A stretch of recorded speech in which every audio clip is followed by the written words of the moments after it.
So, um, imagine you live in a high-altitude mountain town, right? Like, Mhm. say, somewhere way up in the Andes or the Himalayas. Right, where you're breathing air that is notoriously thin. Exactly. And, most of us who live down at sea level would look at that kind of environment and just assume it's inherently stressful on the human body. Oh, definitely. I mean, we think of oxygen as the absolute essence of life, so naturally, having less of it must be a huge disadvantage for those people. Okay. But, and this is wild, when you actually look at the demographic data of people living at these extreme altitudes, a totally counterintuitive pattern emerges. Yeah, it really throws a wrench in the traditional thinking. It does. Yeah. Because they often outlive us. They have these dramatically longer, healthier lifespans with like significantly lower rates of chronic metabolic diseases. And the reason for this has nothing to do with clean mountain air or living a rugged lifestyle. No, not at all. It actually comes down to a perfectly balanced biological equation regarding the very thing we thought they lacked, which is oxygen. So, okay, let's unpack this. Hmm. Because today we are going on a deep dive into some absolutely fascinating material from Gary Brecka, and it's basically going to challenge everything you think you know about health. Yeah. And it's a fascinating paradox to start with, honestly, because it really forces us to reevaluate our fundamental relationship with oxygen. Right. We are so conditioned to view oxygen as a pure, unadulterated good. Just, more is better. But from a strict biochemical standpoint, oxygen is highly volatile. It is an oxidant. I mean, the clue is literally in the name. Right, right. So when you live at sea level, your body is basically bathed in a massive abundance of oxygen. You are constantly taking in more than your cells actually require to produce energy. Like a surplus. Exactly. But at high altitude, the equation changes completely. The amount of oxygen entering the human system perfectly matches the amount of oxygen the mitochondria, which are, the energy factories in your cells, are utilizing to create ATP. So there's no waste. None. There is zero excess. And that lack of excess is the key to this entire deep dive we are doing for you today. Because based on the research we're unpacking, that excess oxygen at sea level doesn't just harmlessly dissipate into the ether, it turns into oxidation. Yeah, it creates oxidative stress. Exactly. We are looking at a stack of sources today that completely upends the traditional health advice we've all been fed for decades. Yeah. Like, we've always been told that oxidation is this ultimate villain, right? Yeah. That it's actively rusting our bodies from the inside out. The old rusting car Yeah. analogy. Yeah. Right. And that we need to fight this like daily war against it by consuming massive heavy doses of antioxidants. Hmm. But our mission today is to show you why that is actually causing you to aggressively push your body totally out of its natural balance. Which is a remarkably flawed strategy when you really understand the mechanics of cellular biology. I mean, treating the human body like a battlefield where oxidation must be entirely eradicated is exactly what leads to reductive stress, which we'll definitely get into later. Yeah, we will. But the goal isn't to carpet bomb the system with antioxidants. The goal is redox homeostasis.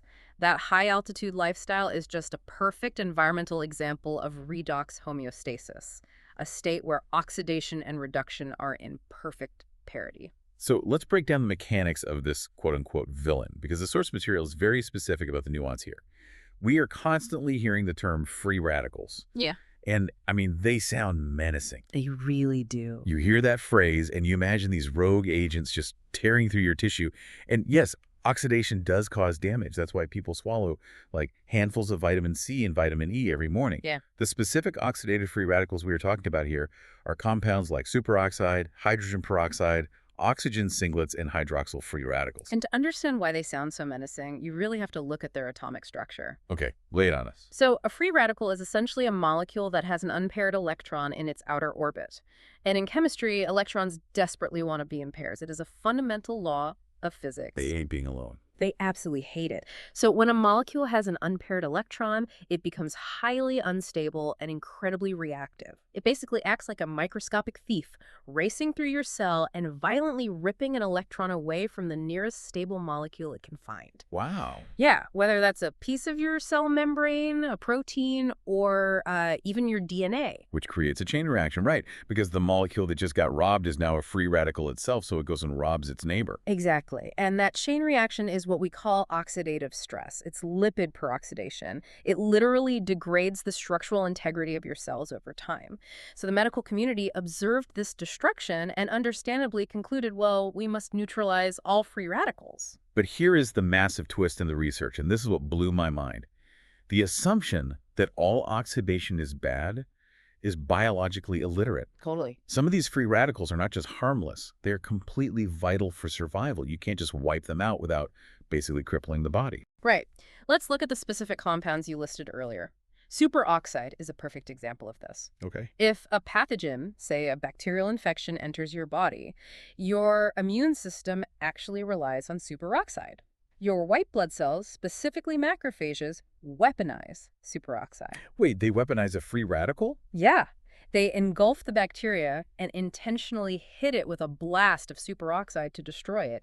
It's a process called a respiratory burst. Oh, wow. So if you artificially eradicate all the superoxide in your body with a massive dose of external antioxidants, you are essentially disarming your own immune system. Which is terrifying. And the same logic applies to hydrogen peroxide, right? Because I always think of hydrogen peroxide as the stuff in the brown bottle under the sink that bubbles up when you pour it on a scraped knee. Like it kills the bacteria on your skin. Yeah.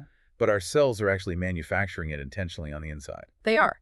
Inside the body, hydrogen peroxide acts as a really crucial signaling molecule. It travels between cells, it modulates metabolic pathways, regulates insulin sensitivity, and it even prompts cells to repair themselves after a minor injury. So it's basically sending a text message to other cells. Exactly. It's a communication tool. Even oxygen singlets have their place in cellular signaling. The dosage and the context dictate whether these molecules are acting as physiological tools or destructive agents. Okay, but the source material is very clear that there is one major glaring exception to this rule. There is one free radical that we do not want around in any context at any dosage. Right. The hydroxyl free radical. The hydroxyl radical. Yeah, the hydroxyl radical is the ultimate outlier in this whole biochemical landscape. Because, unlike superoxide or hydrogen peroxide, the body does not use the hydroxyl radical for immune defense, and it does not use it for cellular communication. So it has no redeeming quality. None. It has absolutely no known positive physiological effects. It's just pure destruction. It is the most reactive and dangerous of all the reactive oxygen species. Yeah. Its half-life is incredibly short. We're talking about like a billionth of a second, because the moment it is formed, it violently reacts with the very first molecule it touches. Jeez. And the worst part is that the human body has not evolved a specific enzymatic mechanism to neutralize the hydroxyl radical once it's formed. Like, we have enzymes to deal with superoxide. We have enzymes for hydrogen peroxide. Nothing for hydroxyl. We have nothing for hydroxyl. It just crashes into your DNA, causes mutations, and leaves a wake of irreversible damage. The source explicitly states this is the only free radical that we want to push down to absolute zero. Okay, so we have this incredibly delicate situation. We need superoxide and hydrogen peroxide to act as our immune weapons and our cellular text messages. Yeah. But we need to completely eradicate the hydroxyl radical. Right. But the modern approach to solving this is to just dump exogenous antioxidants, meaning antioxidants originating from outside the body, into our system. Right. We take massive doses of vitamin C, or we go to a clinic and get IV drips of glutathione, or we take catalase supplements. And the glaring flaw with this strategy, based on the deep dive we're doing, is that these exogenous antioxidants don't have a targeted off switch. No, they don't. They operate on a purely linear, blunt force chemical mechanism. So let's use vitamin C as the example here. Ascorbic acid is a phenomenal electron donor. That's how an antioxidant works.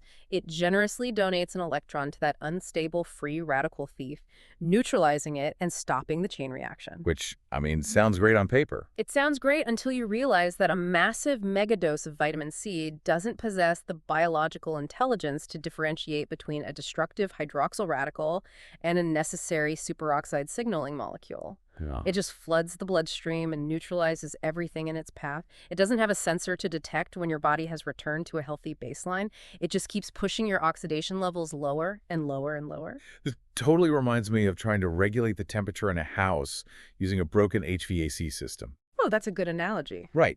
Imagine you have this air conditioning unit that is incredibly powerful, but it doesn't have a thermostat connected to it.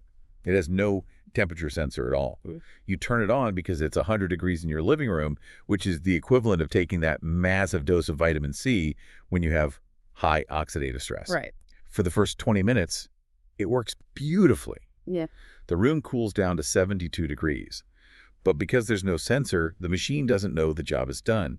So it just keeps blasting freezing air until your living room is literally a meat locker, your windows are frosted over, and your pipes freeze and burst. Exactly. You've solved the heat problem, sure, but you've created a completely different, equally catastrophic environment. And that phenomenon, the frozen living room, is what we call reductive stress in human biology. Reductive stress. Yeah, reductive stress is the polar opposite of oxidative stress, but it can be just as damaging because when you push oxidation too low, your cells lose the ability to communicate.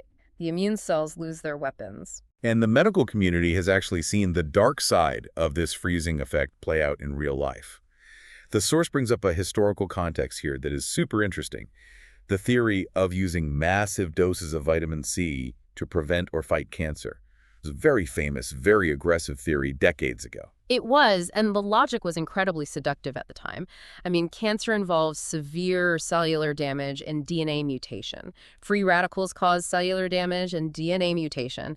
Therefore, an overwhelming continuous flood of exogenous antioxidants should logically halt the progression of cancer. But the clinical reality was much darker because you actually need a certain level of oxidative stress to trigger the body's natural defense against cancer. Right, you need a spark to start the fire alarm. Wow, yeah. When a cell becomes mutated and turns cancerous, the body's primary defense mechanism is something called apoptosis, which is programmed cell death. The cell basically falls on its own sword. Exactly.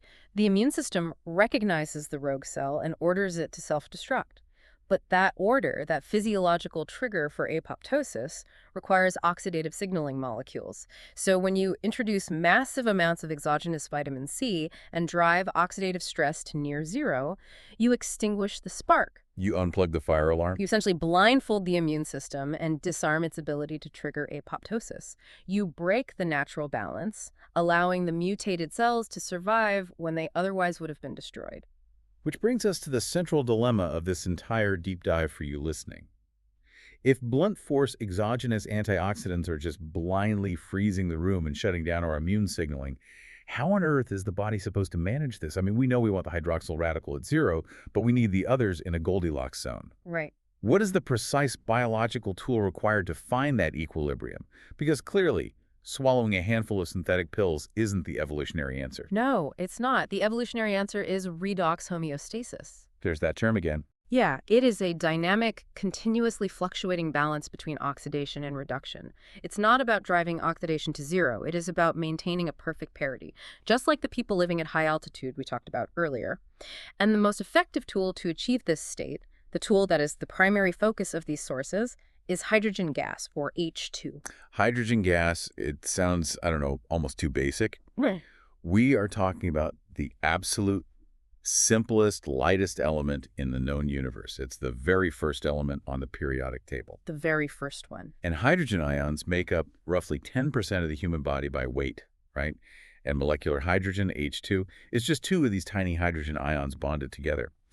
But the scientists grant this simple gas a title that completely separates it from every vitamin C pill on the market. They call it a selective antioxidant. And that selective nature of H2 is what makes it a biological anomaly. It is capable of achieving something literally no traditional antioxidant can do. If the redox reaction in a specific cell is too low, meaning there's too much oxidation and oxidative stress is rising, H2 can bring it down. But if the redox reaction is too high, meaning the environment is tipped toward reductive stress, and the necessary signaling molecules are depleted, H2 can bring it up. It actively balances the equation in real time. But wait, I have to stop you there because structurally, that doesn't make sense on the surface. How so? We just established that vitamin C, which is a fairly complex molecule, acts like a dumb hammer. Yeah. It just smashes every free radical it sees. How can two microscopic hydrogen ions stuck together know whether to turn the oxidation dial up or down? A gas doesn't have a brain. It doesn't have a microchip. How does it exhibit selectivity? Right, and it's a crucial distinction to make. The gas itself doesn't possess intelligence. It isn't evaluating the room and making cognitive decisions. Okay. The selectivity arises from its physical properties, specifically its molecular size, and the unique way it interacts with the architecture of the human cell. And to grasp this, what's fascinating here is we have to look at the physical barriers within the body, starting with the phospholipid bilayer. Right, the fortress wall that surrounds every single cell. Let's dig into the anatomy of that wall. because the source points out that H2 is the only thing that can easily balance oxidation on both sides of it. Yeah, the phospholipid bilayer is an incredibly complex, highly fortified membrane. It consists of two layers of lipid molecules. The outer edges of the membrane have hydrophilic heads, meaning they are attracted to water, while the inner layer consists of hydrophobic tails, which repel water. Like oil and water. Exactly. This structure creates a formidable barrier. The cell is highly selective about what it allows inside. It relies on specific microscopic ion channels, essentially guarded security gates, to meticulously manage the import of nutrients and the export of waste. And traditional antioxidants struggle to get through those gates. Yeah, because most exogenous antioxidants are large, bulky, complex molecules. They're often water-soluble, meaning they bounce right off the hydrophobic core of that lipid bilayer.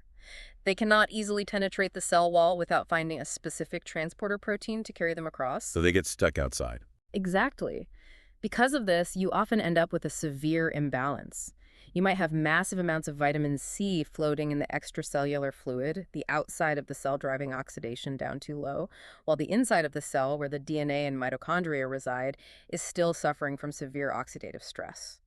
So the bulky molecules get stuck in traffic outside the fortress, but hydrogen gas completely ignores the traffic. Because of its physical size. As the smallest and lightest molecule in the universe, H2 does not require a transport protein. It doesn't need to wait in line at the security gates. It operates via passive diffusion. It just floats through. It permeates the tissue, passes effortlessly through the hydrophilic heads, slides right past the hydrophobic tails, and enters the cytoplasm with zero friction.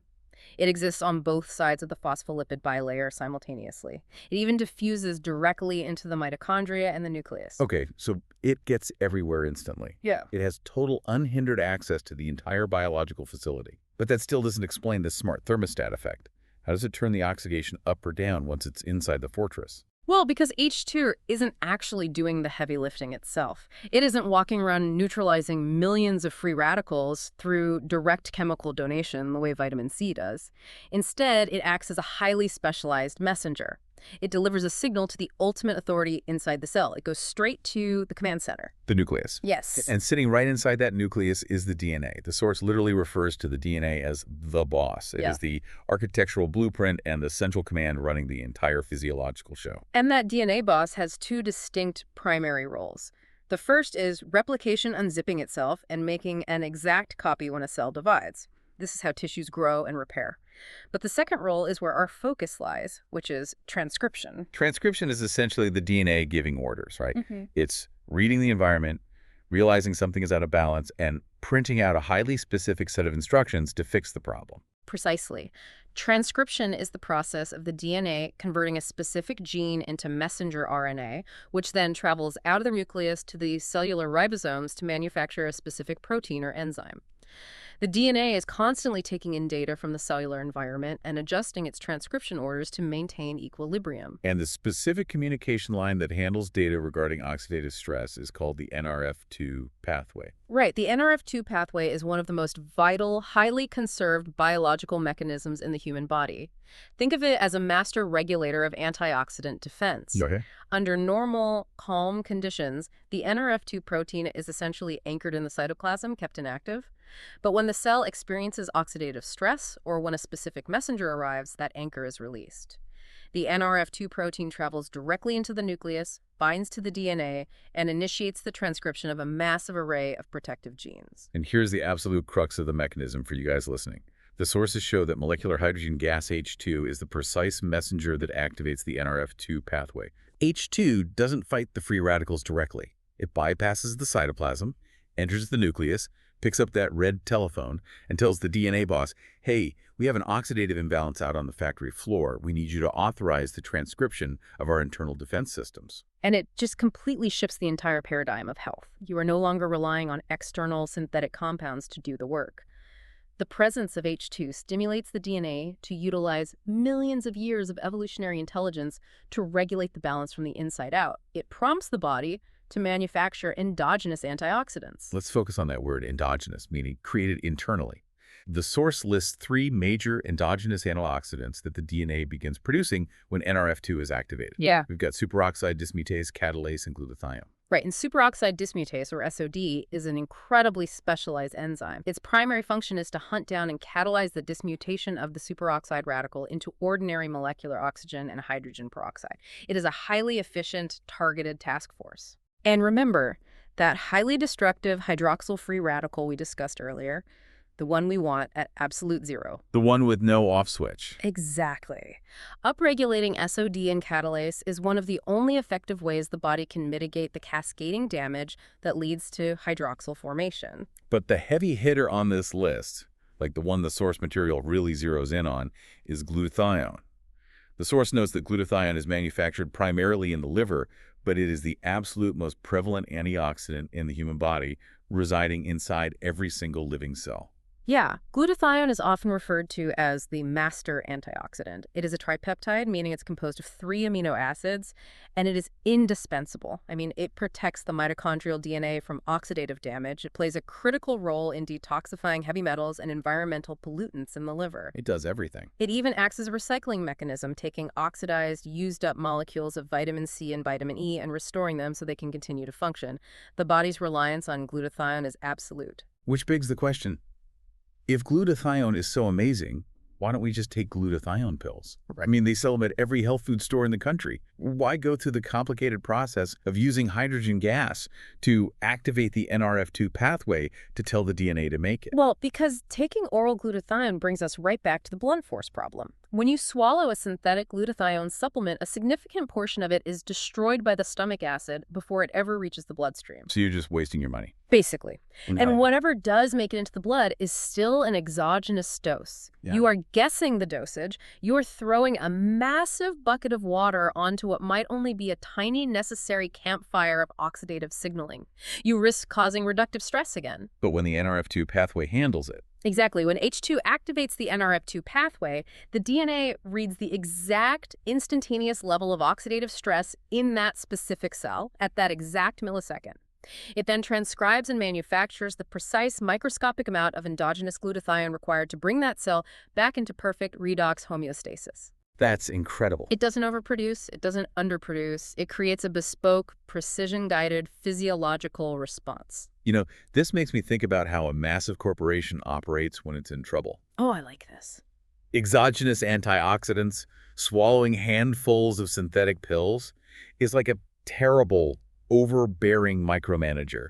They walk onto a massive factory floor, see that a few machines are running hot, and they just start frantically pulling levers and shouting orders. Right, just causing chaos. They try to do every single employee's job simultaneously. They use a hammer to fix a computer. They might temporarily solve the immediate crisis, sure, but they completely bypass the chain of command, ruin the morale, and throw the entire delicate assembly line completely out of sync. Because the blunt force approach completely disregards the intelligence of the system. Exactly. But hydrogen gas operates like a brilliant, elite corporate consultant. The consultant doesn't walk onto the factory floor and start touching the machines. They know they aren't the experts on the machinery. The consultant walks right past the factory floor, gets in the elevator, goes straight up to the top floor corner office, walks into the CEO's office, which is the DNA, and says, hey, I've reviewed the systemic data. We have inefficiencies on floor 3. You need to implement a company-wide policy change immediately. And that policy change is the NRF2 pathway. Exactly. The CEO listens, issues perfect, mathematically tailored instructions to the floor managers, which are the endogenous antioxidants like glutathione, and the factory fixes itself perfectly using its own highly trained staff. That is a perfect analogy. It is the difference between imposing a crude external solution versus empowering a highly evolved internal regulatory system. You are providing the body with the exact signaling molecule it requires to remember how to heal itself. You are facilitating harmony rather than waging war. So we have the theory locked down. We understand the consultant walking into the CEO's office, but theory is useless without application. How does a person listening to this actually hire the consultant? How do we deliver this tiny, elusive, invisible gas into our cells effectively? You can't just hook yourself up to a hydrogen tank and breathe it in all day while you're at work. No, you can't. So this leads us into the massive debate in the source material regarding the delivery mechanism. Because there is a right way and a very wrong way to consume H2. Yeah, the wellness industry has actually been trying to commercialize hydrogen delivery for several years now, and the most prominent iteration of this has been the hydrogen water bottle. Right. I've seen those all over social media. They are heavily marketed, sleek electronic devices that use a process called electrolysis.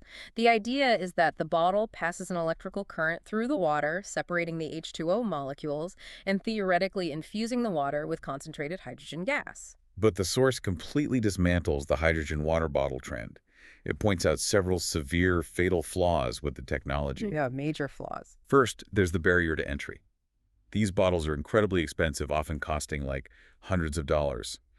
Second, they're clunky electronic devices, meaning you have to charge them, clean the plates, and lug them around when you travel. But the real physiological nail in the coffin is the degradation of the mechanics over time. Yeah, the core issue is the physical reality of electrolysis. These bottles rely on metal plates, usually platinum or titanium, and a proton exchange membrane to separate the gases. The source explains that over a relatively short period of regular use, mineral scale builds up on these plates and the mechanical seals begin to break down. So they just wear out. Exactly. And as that degradation occurs, the efficiency of the electrolysis plummets. The bottle produces less and less hydrogen gas each week. And the metric they use to measure this is parts per million, or ppm.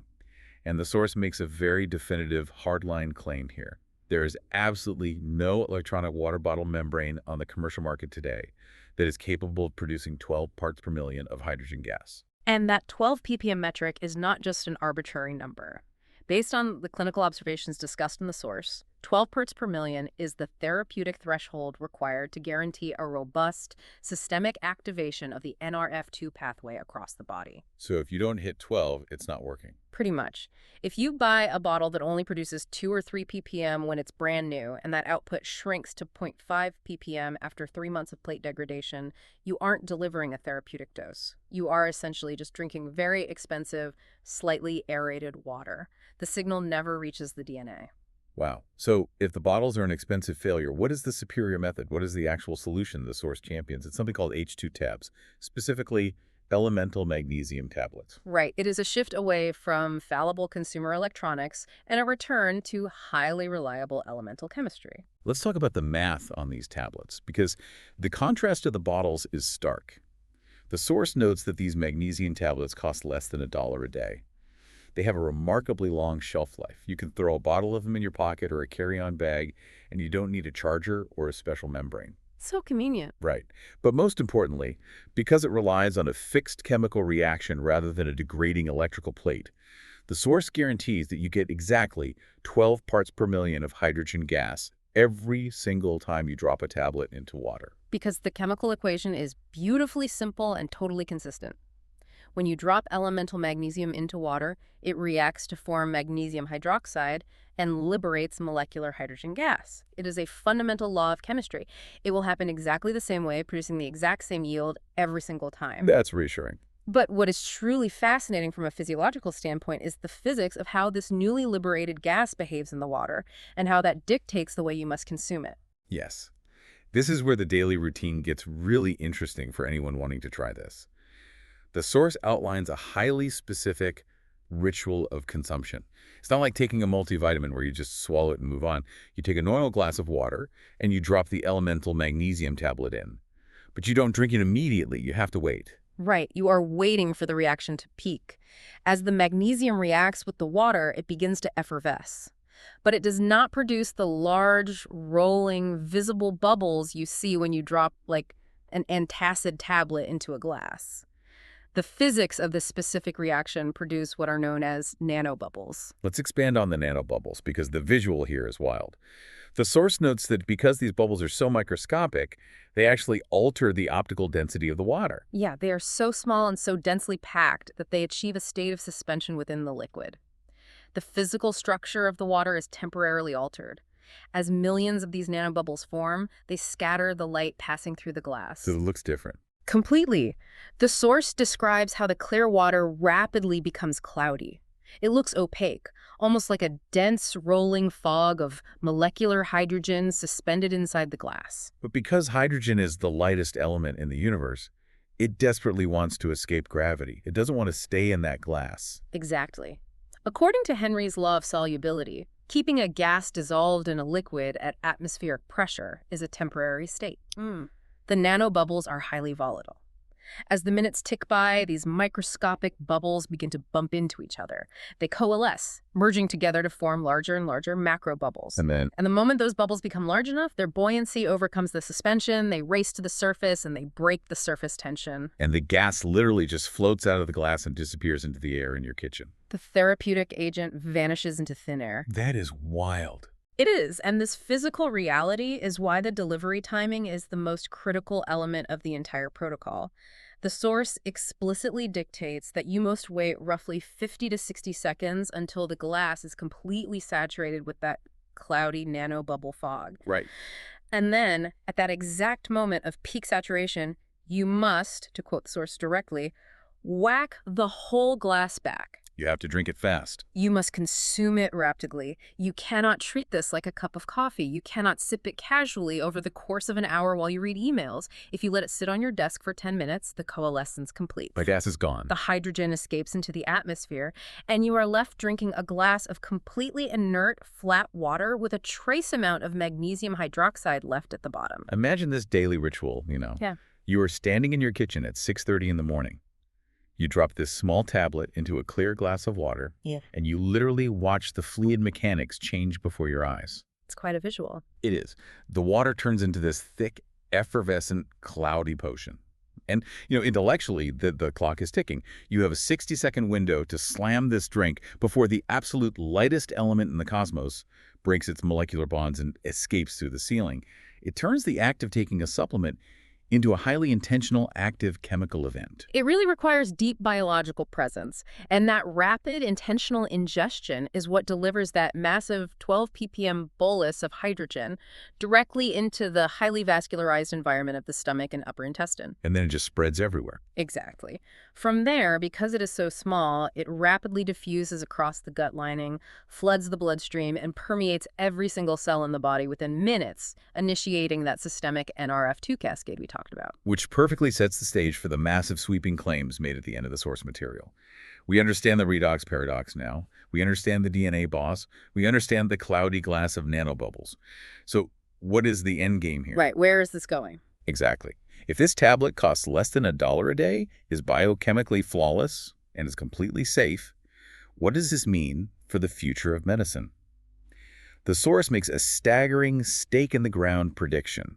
They state, "Mark my words, hydrogen tablets will be as common as a multivitamin in 5 years." And that is an audacious timeline, but if we connect this to the bigger picture, when you evaluate the breadth of the future clinical applications, the source lists, you begin to grasp the magnitude of the paradigm shift they are anticipating. They aren't messing around. No, they're not merely talking about people feeling a bit more energized in the morning. They are projecting that regulating redox homeostasis via H2 will fundamentally alter how we approach complex chronic medical interventions.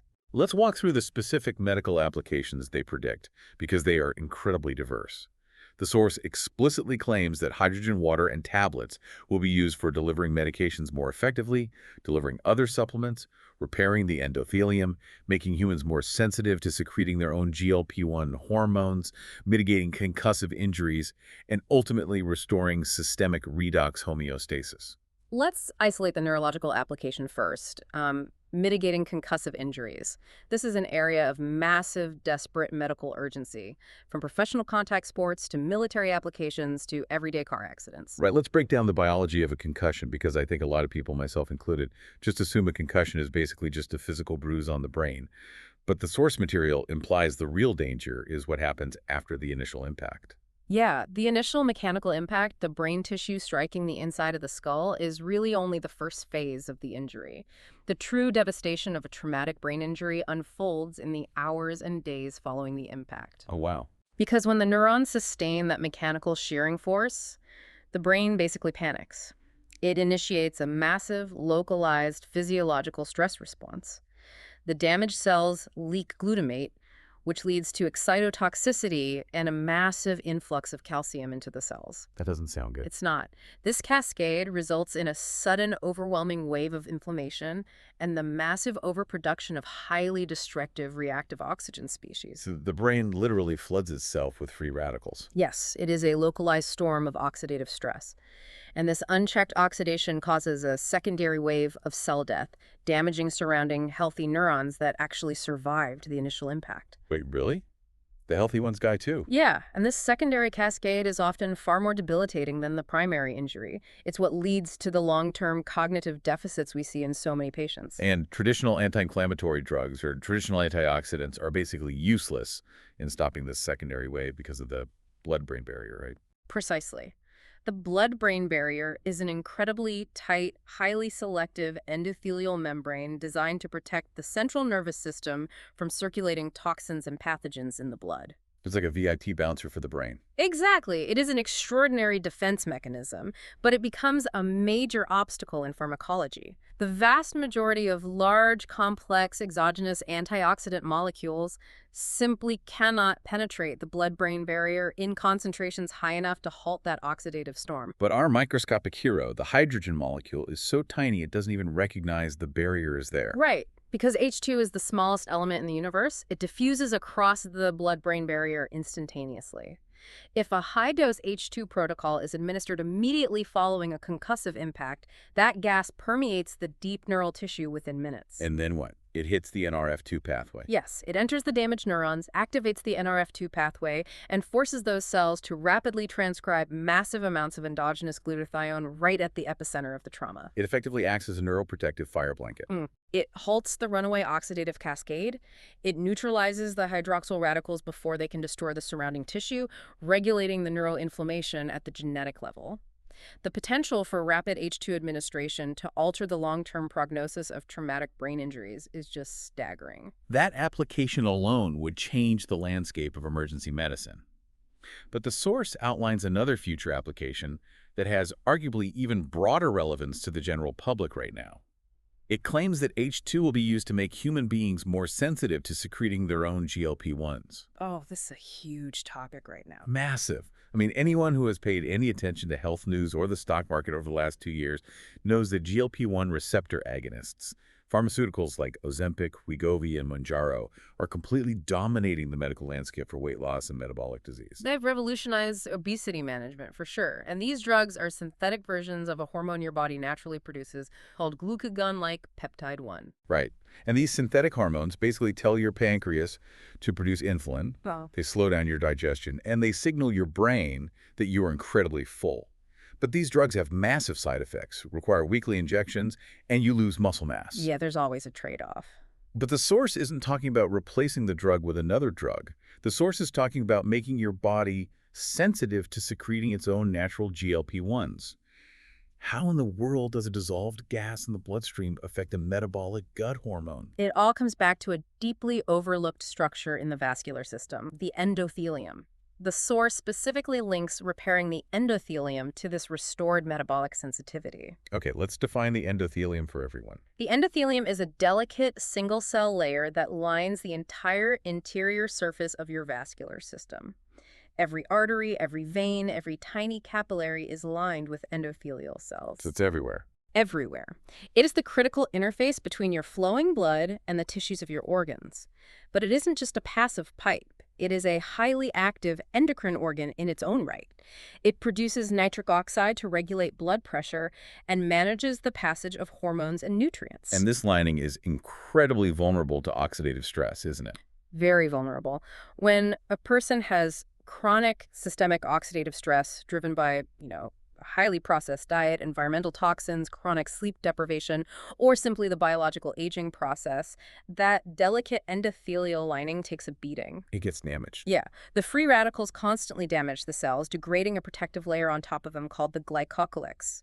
And this leads to a state called endothelial dysfunction. The blood vessels become stiff, inflamed, and structurally compromised. And endothelial dysfunction is widely recognized as the precursor to cardiovascular disease, plaque buildup, and heart attacks.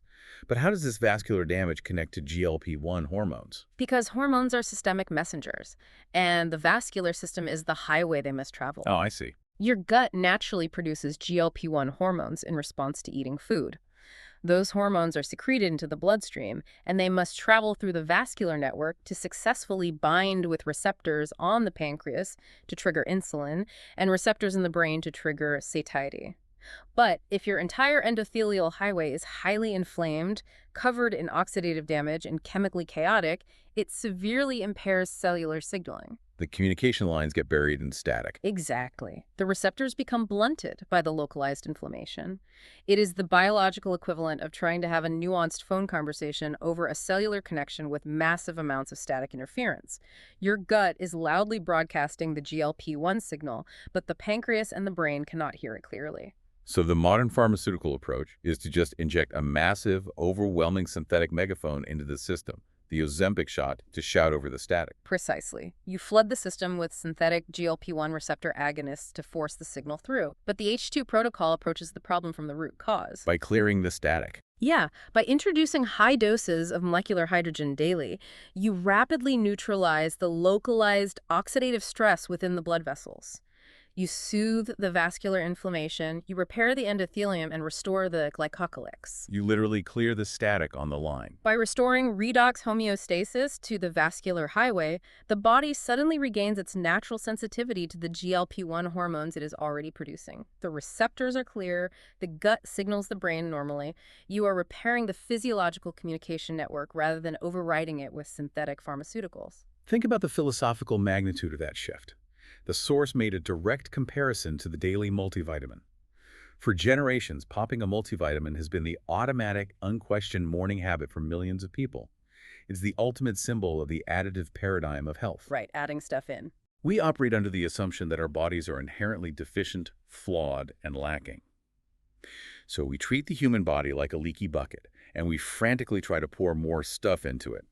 Isolated vitamin C, synthetic calcium, iron, copper, hoping the body will figure out what to do with all these random parts. It is a paradigm rooted in micromanagement and a fundamental distrust of the body's own regulatory systems. But if hydrogen tablets actually fulfill this 5-year prediction and replace the multivitamin on the kitchen counter, we are witnessing a fundamental shift in our entire philosophy of biological health. We are moving entirely away from the paradigm of adding stuff to fix a broken machine and moving toward a paradigm of balancing a perfect machine. That's a beautiful way to put it. It is a profound acknowledgement that the human body, with its DNA command center and its NRF2 pathways, is already the most advanced, highly capable technological system on Earth. It doesn't need us to micromanage its chemistry. It just needs us to provide the correct environmental signal so it can tune itself up. It is a transition from a philosophy of intervention to a philosophy of biological trust.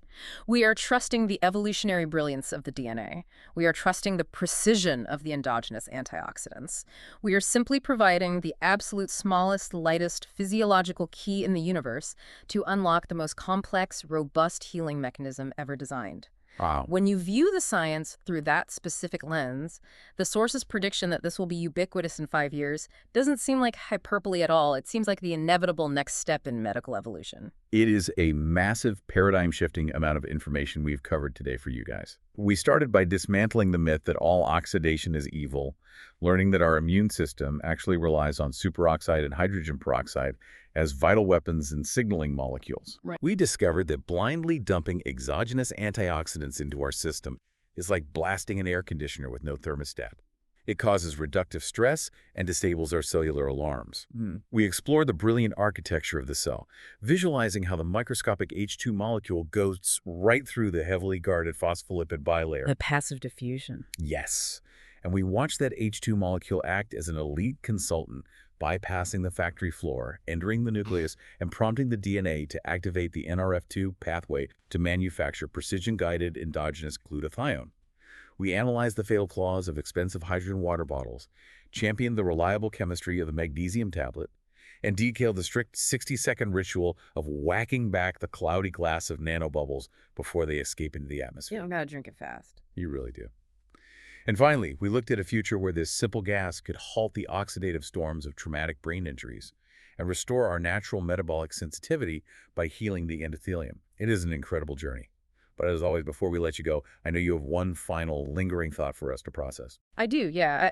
And this is a concept that builds directly on everything we've discussed today, but stretches the implications even further.